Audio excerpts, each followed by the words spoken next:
Chapter 18 The Rescue of Little Joey. Joseph, the ginger cat, loved to go aloft, and to play in the rigging.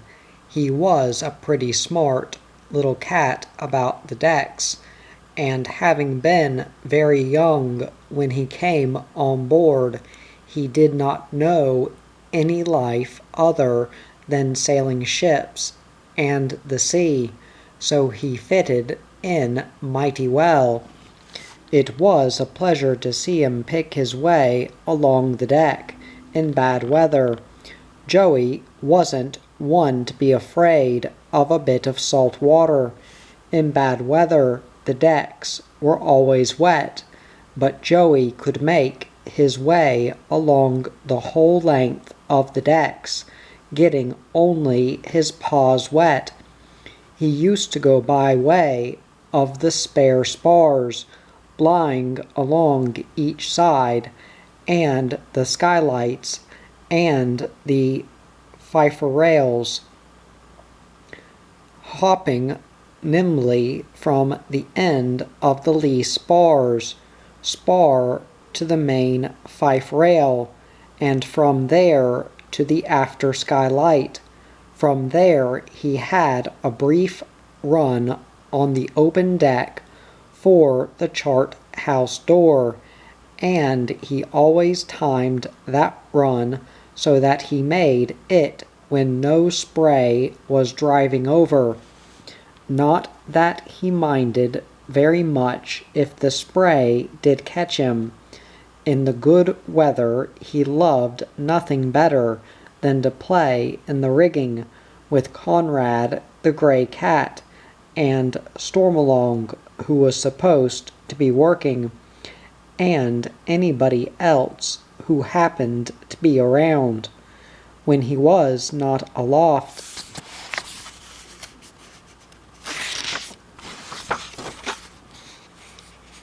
he was mostly sitting in the scuppers, waiting for a flying fish to fly on board, or sitting up on the hammock netting, staring philosophically into the sea.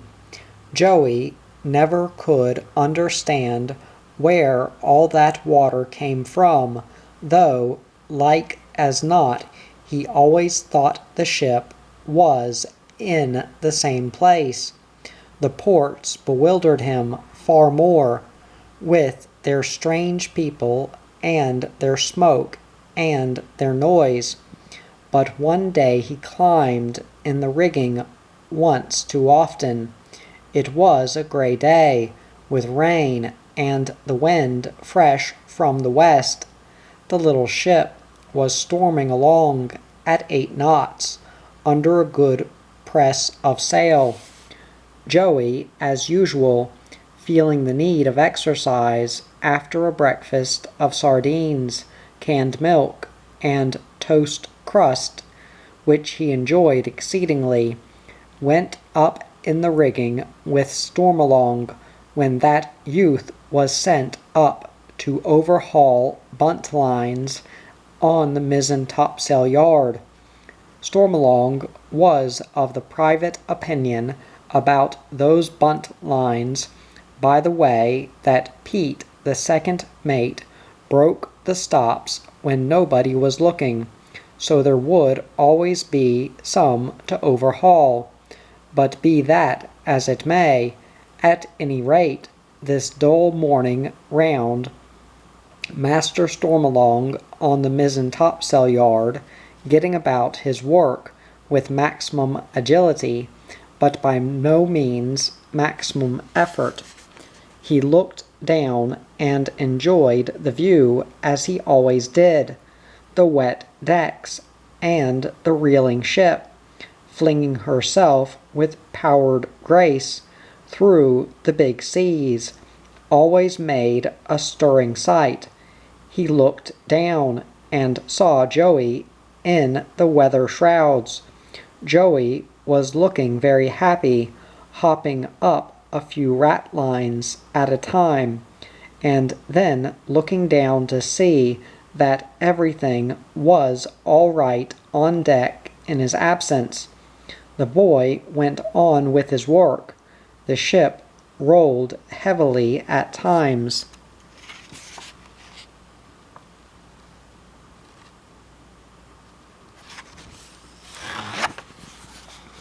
Suddenly a shout rose after a heavy roll. "Cat overboard! Cat overboard!" Stormalong spun around and looked below. There, in the churned-up wake, he saw the figure of Joseph swimming. Storm jumped from a backstay and slid to the deck so fast his feet never even touched the rigging. There was an orderly bustle on deck.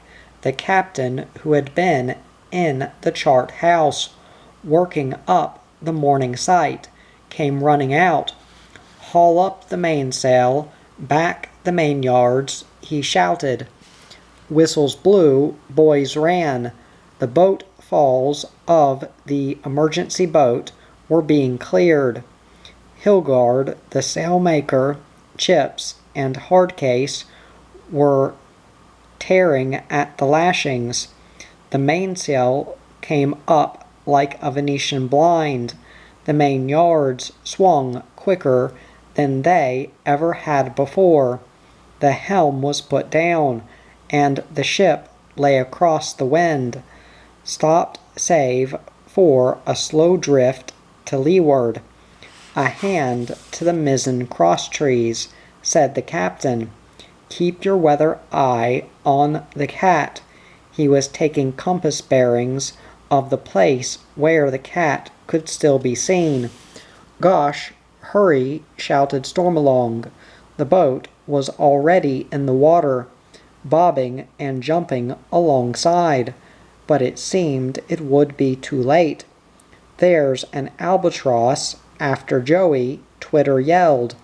The boys looked and saw a giant albatross with a wingspread of about 14 feet come swooping down over the ginger cat. "That's the end of him," said the captain. But that it was not. The albatross swooped down over the struggling kitten, but as it came above him, the boys saw Joey lift up a little ginger paw and smite the great bird a hefty one across the face. The albatross, scared out of its wits, at once soared away. "Away in the boat there!" the captain shouted. Hilgard, Carl, the boatswain, and Stormalong fell to the oars. How they pulled!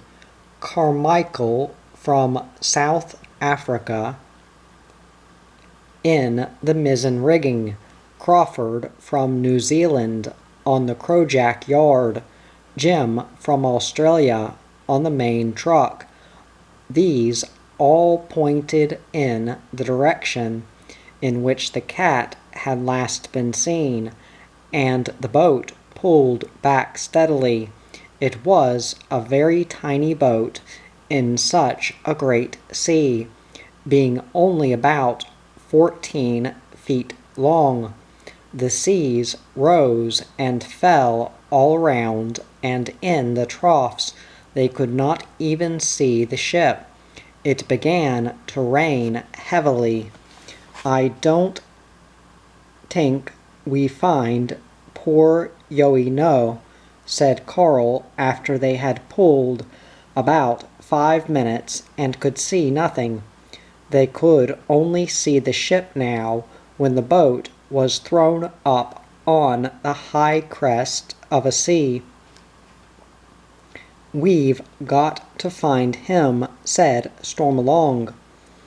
"If he's still 'ere we find him, yes," from Carl, and he put his brawny back into the oars. How the boat flew! "You keep lookout, yes," to Stormalong. Carl always said yes or no at the end of every sentence. It was just as well. Then a fellow had a chance to know what he meant. Storm took in his oar, which in truth was not making much difference, and climbed up in the bows. There he strained his eyes on the sea. We should be about where the kitten went.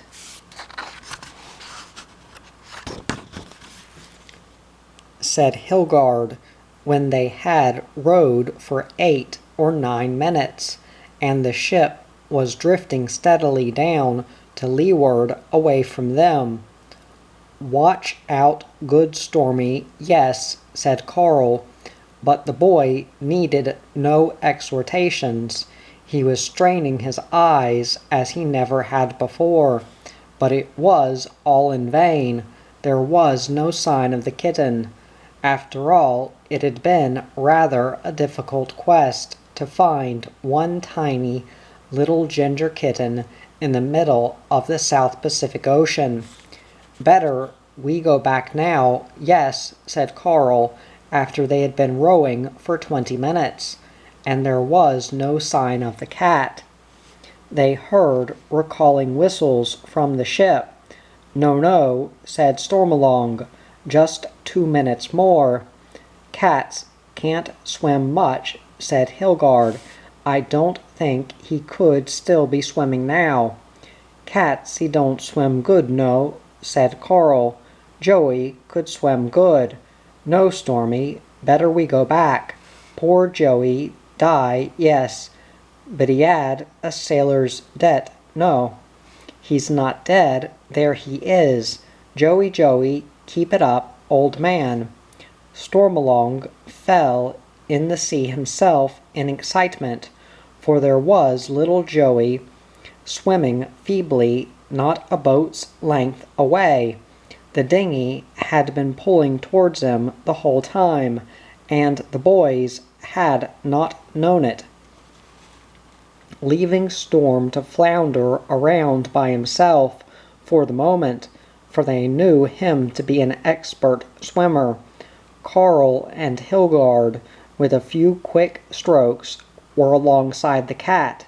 It was Joey, very wet and very bedraggled, still swimming feebly. They pulled him aboard.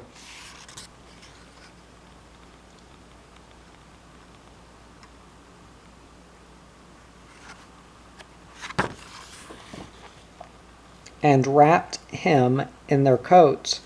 A lot of the sea fell out of his small mouth.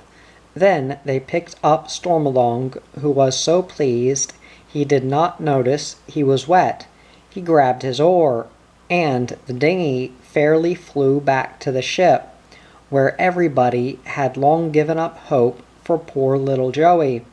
Joey soon recovered from his dip, with the help of the galley stove and a tot of rum, and next day he was climbing round the rigging once again. Stormalong, however, took care to keep pretty close to him. It was a stormy road towards Tahiti, and the ship had been more than 2 months at sea before they saw land. It was a high island of the Austral group, south of Tahiti. Then the wind came ahead, and the ship drifted on and drove on. Sometimes there were storms, and sometimes calms. Who said these blooming South Seas was a good place to be? Moaned Twitter. Give me Yorkshire any day. It's mugs like you that bring the bad weather, said Hardcase. I wouldn't even go ashore in Tahiti, said Mocker. I don't believe there is any such place anyway. Oh no, you won't go ashore, eh? Well, you can have all the Peggy turns then. Proposed and carried Miss Moss to be permanent Peggy in Tahiti. Those in favor say aye. Aye, aye. Peggy turn was washing dishes. The boys took weekly turns at sea and daily turns in port. Nobody liked the job, but it had to be done. They cleaned all the dishes and scrubbed out the 'tween decks and rubbed the tables down 3 times a day. Everything was always kept clean and neat and tidy, more or less. The decks were so clean that you could eat your dinner from them. At least Joey the kitten could, but then he wasn't very fussy. For all they said, Twitter and Mocker were as anxious as the others to be ashore. Once the ship did arrive in Tahiti, she came in through Papeete Pass one beautiful morning, 80 days after leaving Samurai, and even Joey looked on the lovely island with approval. It was high and mountainous, and wonderfully beautiful.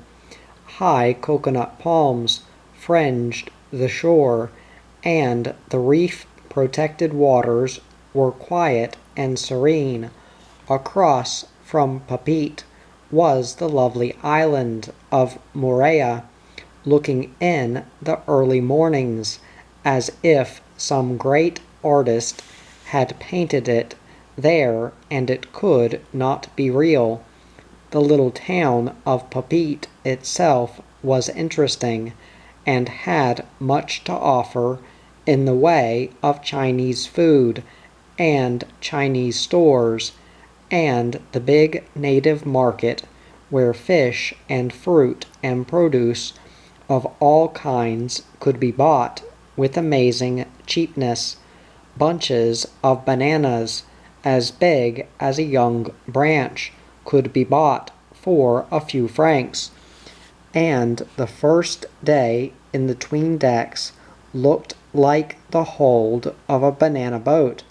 "Cripes, this place isn't so bad after all," said Twitter, after eating his 1100th ripe banana and drinking his 27th glass of orange juice. This was the general opinion. Stormalong and Hardcase borrowed bicycles from French boys, with whom they made friends, and cycled round the island. There was a made road right around, and it was very interesting. They cycled through native villages and past big plantations. Sometimes the road mounted high on the side of a cliff, and they could see the Pacific breaking on the reefs far below them. Sometimes it skirted the lagoon's edge, and they rode for miles beside the blue sea. Or they stopped a while and lay beneath the shady palms, drinking coconut milk and eating fruit. At one spot some natives loaned them a canoe, and they paddled happily about the deep lagoon, looking at the multicolored fish which flitted to and fro, and lolled lazily amongst the coral rocks. It was an amazing place, where every view was beautiful, and the soft-voiced people were welcoming, generous, and kind. Storm and Hardcase voted Tahiti the best place of the voyage, better even than Kiriwina and Awaraha. Even Joseph the kitten, which also came on these trips, found something to like about that lovely land, though Joseph was by way of being a very salty kitten indeed, with ordinarily a deep distrust and profound dislike for the land. "This place is pretty good, Jim," said Storm. "It is that," his shipmate agreed, "but just the same, I'll be a bit glad when the time comes to go. You know, we're almost 2 years out from England. Yes, it will be pretty good to be homeward bound. Slobber said we were to sail this weekend, and it'll be midwinter off Cape Horn. Ugh. It seems impossible to imagine that now. Oh well, it's the way home. Let's get some sunshine while we can. Cape Horn and winter gales seemed remote from that sun-bathed Tahitian beach, but they would come. Chapter 29. Off Cape Horn. For a whole month, once the ship was well away from Tahiti, the weather was almost incessantly bad. It blew a hard gale from somewhere west throughout most of that time, and the little ship, shortened down and stripped for action, fairly threw herself over and through the big seas. The conditions on board were hard, and the life was tough. Joseph had given up his practice of playing in the rigging while those gales blew, and spent much of his time either in the 'tween-deck bunks or with Slobber in the galley. Slobber swore at him a lot, but he liked him just the same. The wind screamed and the ship rolled, and the boys were tossed about in their bunks. The wheel was heavy, it was bitterly cold, and there was no heating system. You can't have a heating system in a full-rigged ship. You have to be able to take it. The boys were all big, strong, husky fellows by that time, with muscles on them like steel tendons and great deep chests. They could take anything that came along, even Mocker, though he still mocked at everything, and was almost constantly seeking fight. Mocker, you'd be a nice bloke if only you'd shut up once in a while. Stormalong said to him once, "I don't want to be a nice bloke," was Mocker's reply. "I'm tough, and I don't care who knows it." Well, you couldn't do much with a chap like that. If he got socked, he certainly went out of his way to ask for it. As for his toughness, that was pretty well proved on the Cape Horn run. They were a good lot, those cadets. They were mighty handy about the decks, and they knew their work in the rigging. Time and time again, in the black, rain-filled nights, they were aroused by the cry of all hands to take in some fighting topsail, or reef the 3 big topsails close down. It was no fun. Nobody in the ship had any dry clothes left. The captain was driving her, doing his best to hurry the ship around Cape Horn, making the utmost use of the heavy gales. It was a long, long way from Tahiti to New York, more than 13,000 miles the way he had to go, and they were bound direct. There was need for hurry, so he kept the little ship at it, slogging into the great seas, and she ran with the storms all round and the sea all over her, but she was a good vessel. The ship was all right. She ran well in the big seas, though sometimes they had to put out oil to quiet the breaking crests. Cripes, I've been wet through so long I think my skin leaks," said Twitter mournfully, pulling off his wet sea boots and pouring the sea out of them. He took off a sock, and some of the chafed-off skin came with it. "I'm going to be a farmer after this," said Crawford. The port watch had had a hard fight with their topsail.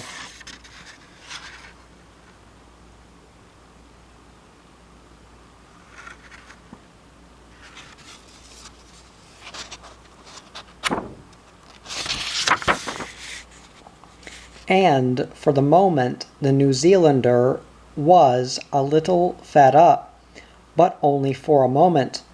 Tempers got a bit on edge down there.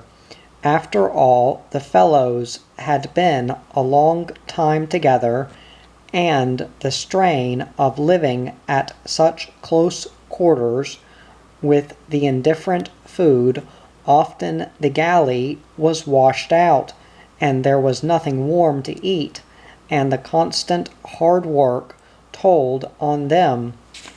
It told heavily on a naturally argumentative fellow like Mocker Moss.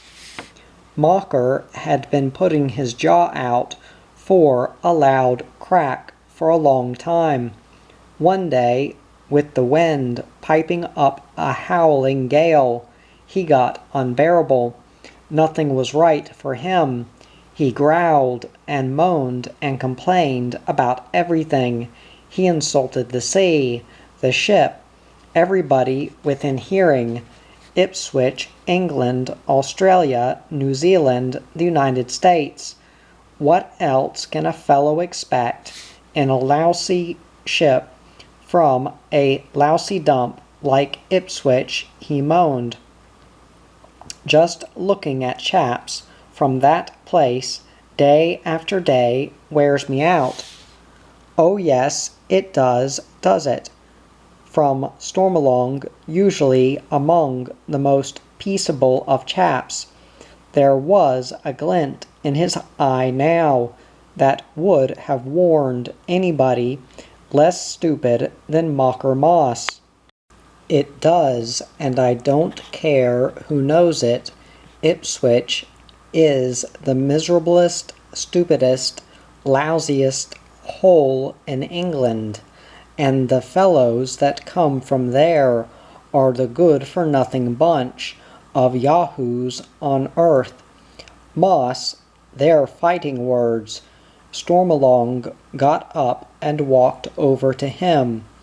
Even then Mocker paid no attention. "Do you really mean them, or are you just blowing off full steam like you've been every other day on this voyage?" "Steam my foot, I mean 'em all right, you scowl-faced sod." "Get up on your feet then.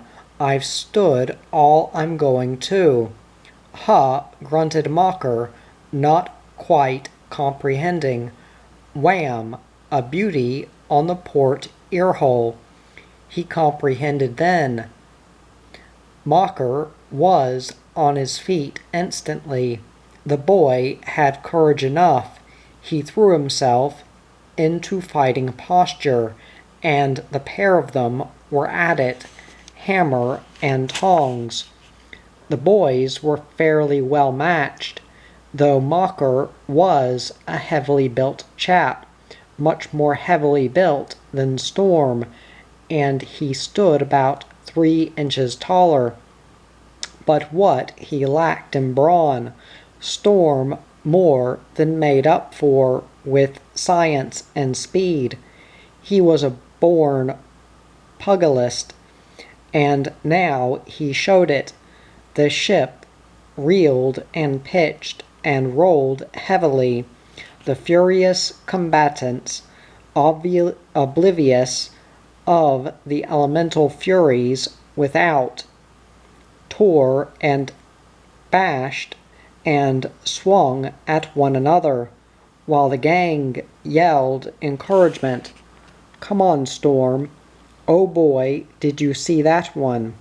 As a more than usually hefty swing caught Mocker in the chest, but Mocker's chest was made of iron, and he had 3 jerseys on. The swing had no effect. He countered with a hearty right to the jaw, which, if it had contacted, would have sent Stormalong through the deck head. But a roll of the ship made him misjudge, and Mocker was fighting wild. "Sock him, Mock." "Pound him, Storm. He's been looking for it." "Fair go there, fair go," yelled Crawford, as a heavy lurch of the ship sent Stormalong off his feet, and Mocker leapt upon him. Storm was up in a second, and on again. The boys made a wide ring around the combatants, who fought under difficulties with the array of lashed sea chests and bunks and tables and forms and things that cluttered the 'tween decks. Once, as Storm was about to deliver an uppercut that would have brought a swift end to the proceedings, a runaway sea chest rolled down and crashed into the pair of them, knocking them sprawling. Up again and on with the fight. Storm's nose was bleeding, and so was Mocker's. Mocker was panting, but fighting hard. Storm had good wind.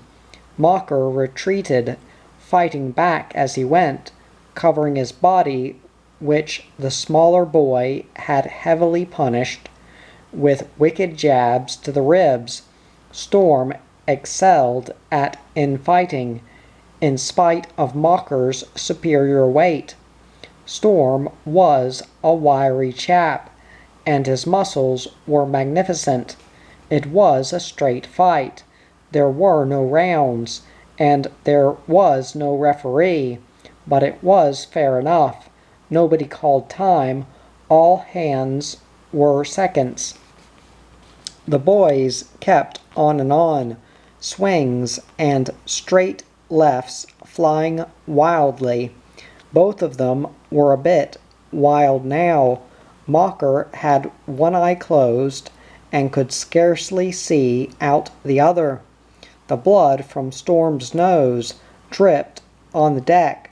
Punch, thud, sock, so it went, and the boys did not notice the screaming of the rising wind, the wilder lurching of the running ship. "I'll get you, Stormalong, if it's the last thing I do," panted Mocker. Storm said nothing, conserving his energies for heartier acts. He pressed his advantage, his adversary still retreating. That final insult to Ipswich must be wiped out.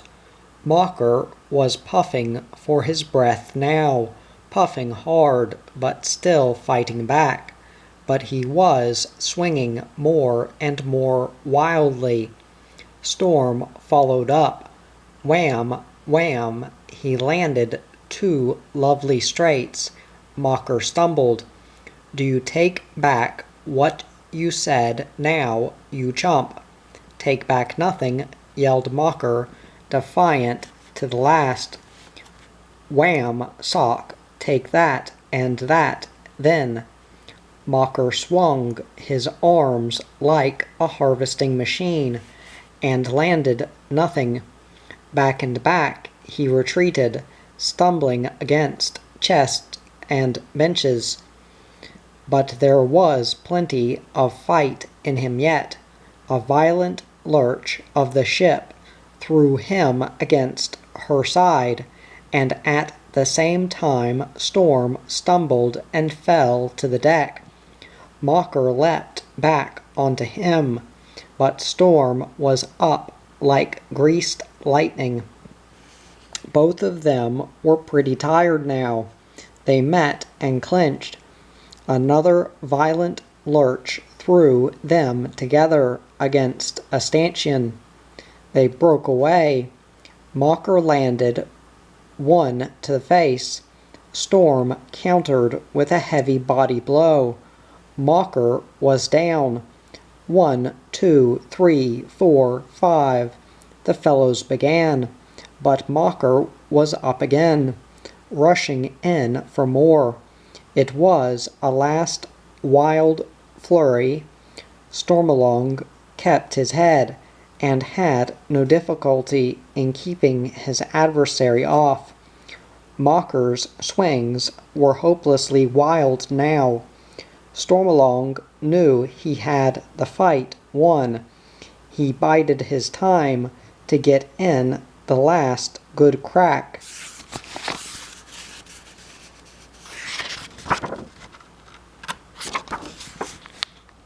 The final king hit, keeping easily out of the reach of Mocker's feebly flailing fists.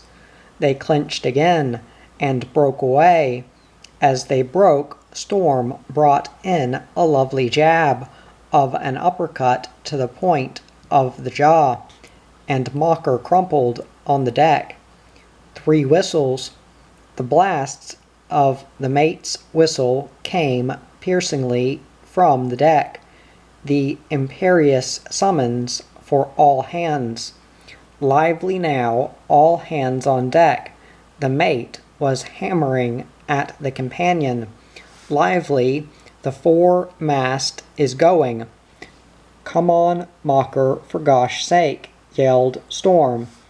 Here, somebody, give me a mug of water to throw over him. Come on, Mock.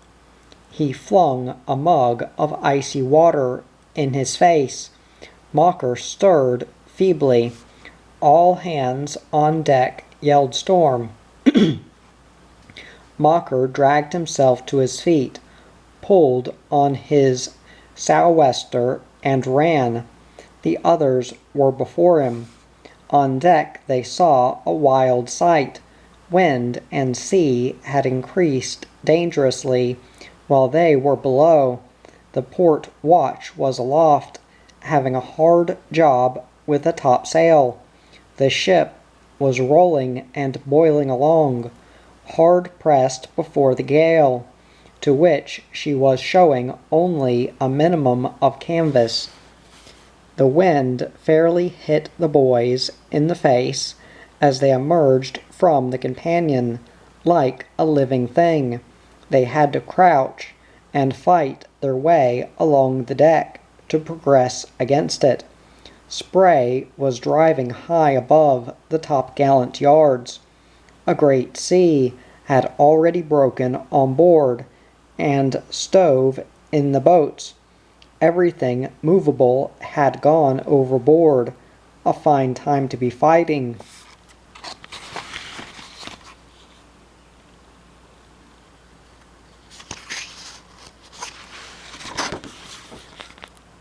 Thought Stormalong.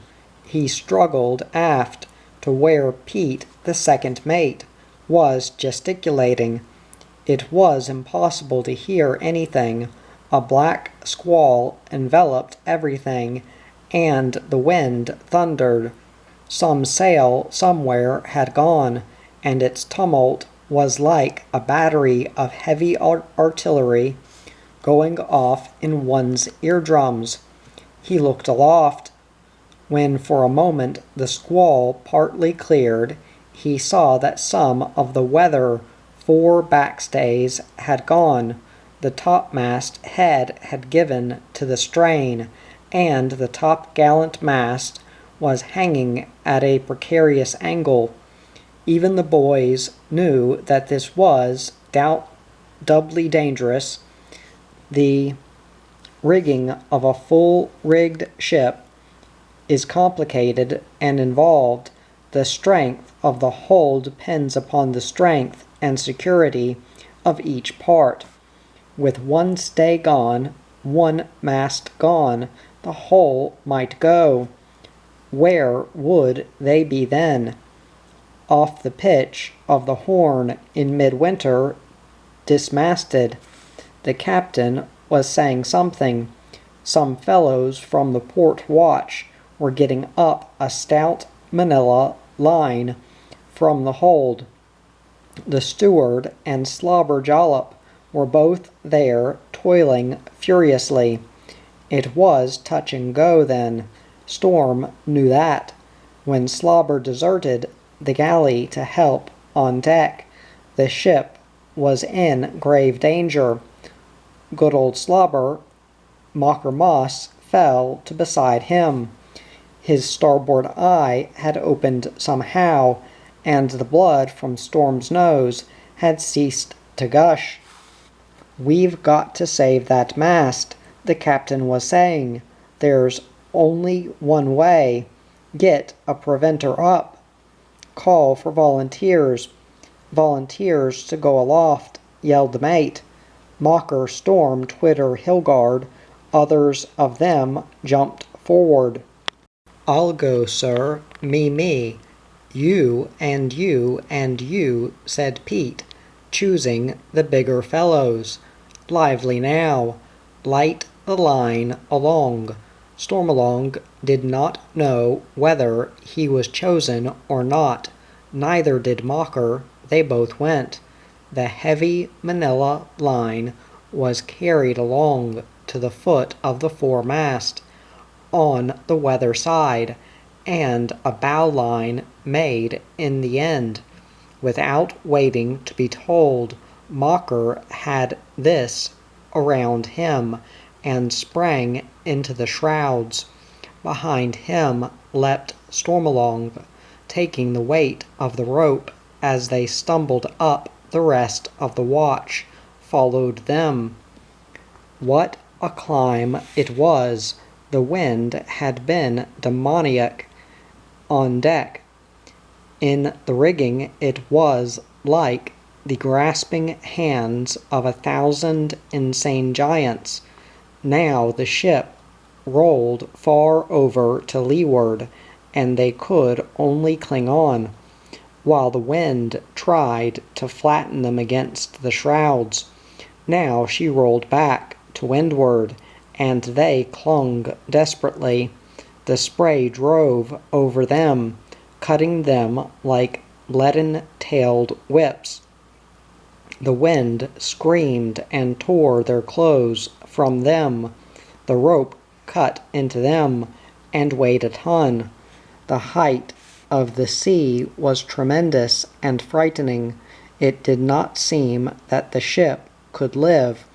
Onwards and upwards, on and on, it was the only chance.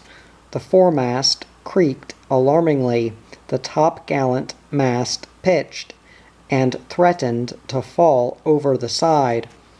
Onwards and upwards they climbed, a thin, strung-out line of boys, pitting their strength against the hurricane.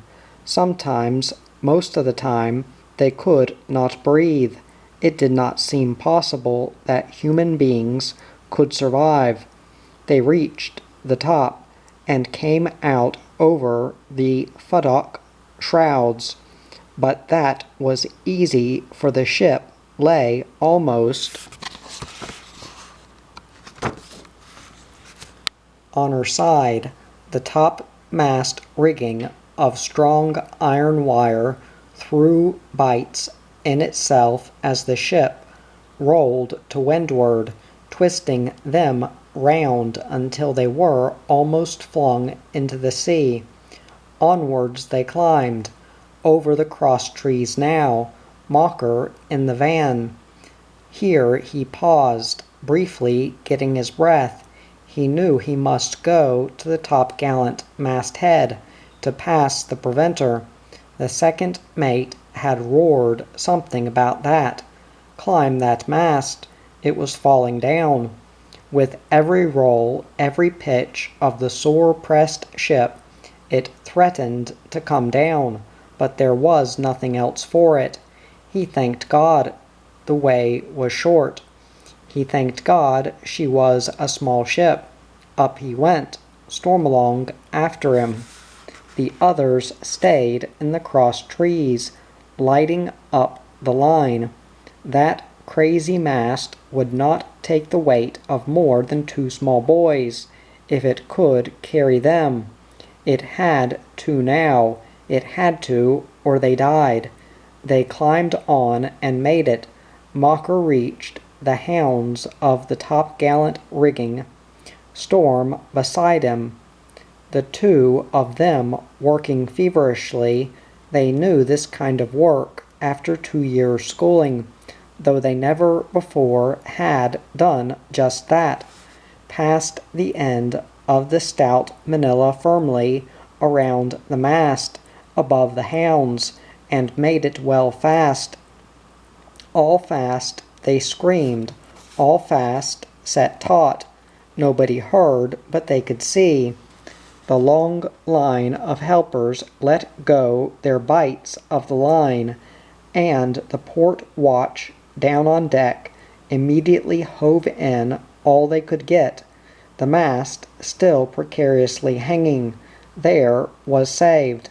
Nothing could go now with one preventer aloft. It was a simple matter to get others up, and strengthen the topgallant mast, and the topmast head. The fight was on. The boys stumbled down onto the deck. They did not know how they climbed down on deck. Mocker pitched headlong in the scuppers. Storm, I'm sorry I called you a scowl-faced sod. I'm sorry about everything. It was Mocker speaking. The trade wind blew, and the little ship was long past Cape Horn, homeward bound in the sunny South Atlantic. I'm sorry I cracked you hard, said Storm. You're not such a bad bloke, Storm. I dunno, maybe Ipswich isn't such an awful place. Thanks, Mocker, you're not a bad bloke yourself. Maybe when a feller makes allowances for you. Thanks, Storm. Let's shake on it, pal. We've been through a lot together. It's silly to be fighting. Cripes, it was a good go, though, wasn't it? You're a darn good man, Storm, to beat me. But I'll bet it was the rolling of the ship did it. The 2 lads shook hands firmly. They looked along the deck to where the carpenter was, shaping a new topgallant mast. Chips, as always, worked only with an axe. Their eyes met, and they smiled.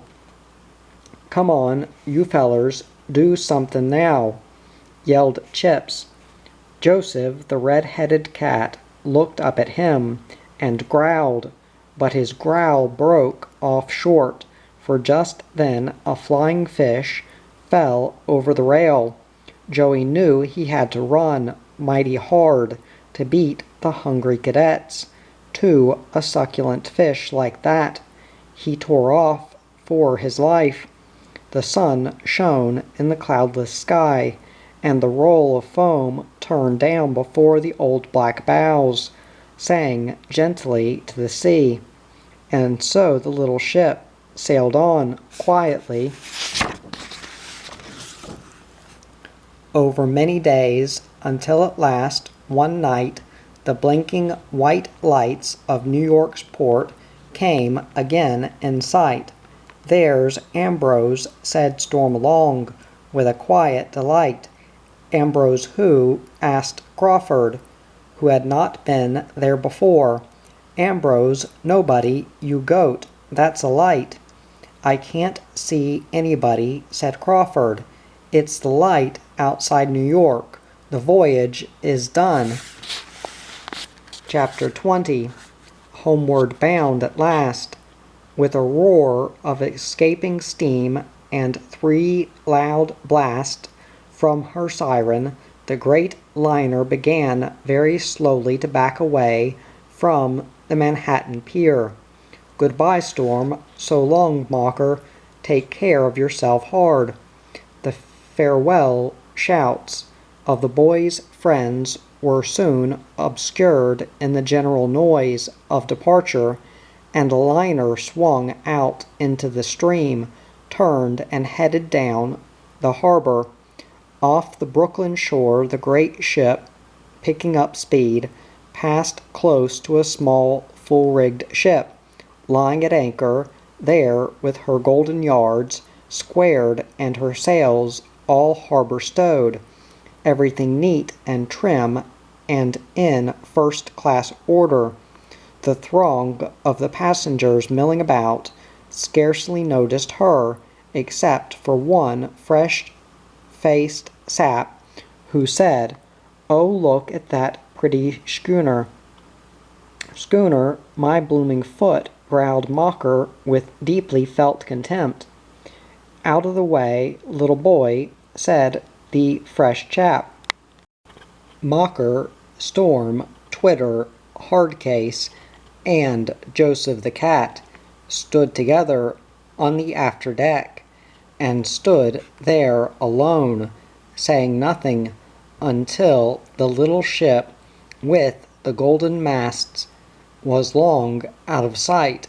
The little ship meant much to them, much that no one in the passenger liner could ever understand. 2 years and 3 months. It had been a long, hard voyage, tough at times, almost unbearable. Poor food, wet quarters, hard work, constant discipline, but what a record of achievement! They had sailed near 60,000 miles across the North Atlantic and through the Indian Ocean, round Good Hope, the Leeuwin, Hatteras, the Horn, all in midwinter. They had met and fought with the Coral Sea hurricanes and Cape Horn gales, they and the little ship, alone under the Lord. They had sailed far and seen much, and now it was over, for the ship was sold and they were going home.